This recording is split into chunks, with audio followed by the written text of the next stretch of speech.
क्या आपको ये दोनों खबरें याद हैं? 2015 में यूपी सचिवालय में प्यून की 368 पोस्ट के लिए 23 लाख एप्लीकेशन आए थे, जिसमें से बड़ी संख्या में ग्रेजुएट, पोस्ट ग्रेजुएट और पीएचडी होल्डर शामिल थे।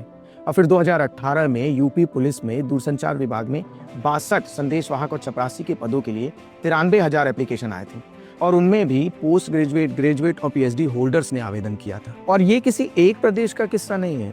बिहार, राजस्थान, झारखंड, मध्य प्रदेश और पश्चिम बंगाल जैसे दूसरे राज्यों में भी कई बार ऐसा हुआ है कि चपरासी, चौकीदार और सफाई कर्मी जैसे पदों के लिए भी ग्रेजुएट, पोस्ट ग्रेजुएट और पीएचडी होल्डर्स अप्लाई कर देते हैं। ये खबरें बताती है कि समस्या सिर्फ भर्ती की नहीं है, रोजगार के पूरे ढांचे की है।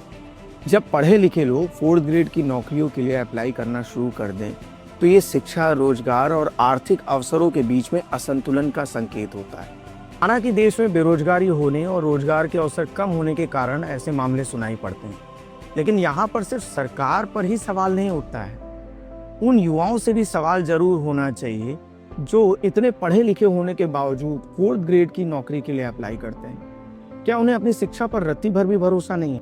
वो कोई स्टार्टअप शुरू कर सकते थे, किसी बिजनेस आइडिया पर काम कर सकते थे। अरे कुछ नहीं कर सकते तो एक टीन शेड में 4 कुर्सी लगाकर अपने पढ़े हुए विषय को पढ़ाकर शिक्षक तो बन ही सकते थे ना। इसीलिए जब किसी 4th ग्रेड की नौकरी के लिए कोई पीएचडी होल्डर अप्लाई करता है तो मन में सवाल उठना लाजमी है कि भाई, आपने जो थीसिस जमा की थी अपने कॉलेज और यूनिवर्सिटी में, वो क्या जुगाड़ टेक्नोलॉजी से जुटाई गई थी? क्या आपको अपने पढ़े हुए विषय पर कोई कमांड नहीं था?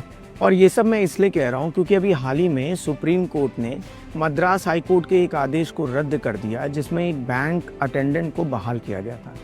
इस केस में हाई कोर्ट ने इस बात को नज़रअंदाज कर दिया था कि बैंक अटेंडेंट ने 10वीं की योग्यता वाले पद के लिए अपनी ग्रेजुएशन की डिग्री को छिपा कर नौकरी ली थी।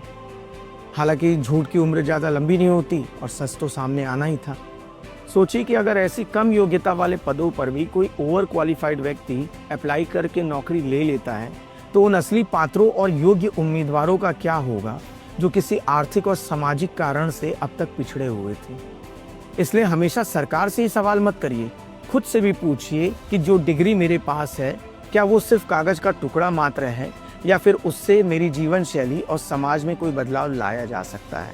सरकार को मेरा एक सुझाव है कि एक ऐसा तंत्र विकसित करें जिससे एक क्लिक से ही एप्लीकेंट की शिक्षा से जुड़ी सारी डिटेल सामने आ जाए, ताकि फिर किसी आर्थिक और सामाजिक कारणों से पिछड़े व्यक्ति की जगह कोई ओवर क्वालिफाइड व्यक्ति ना पहुंच पाए।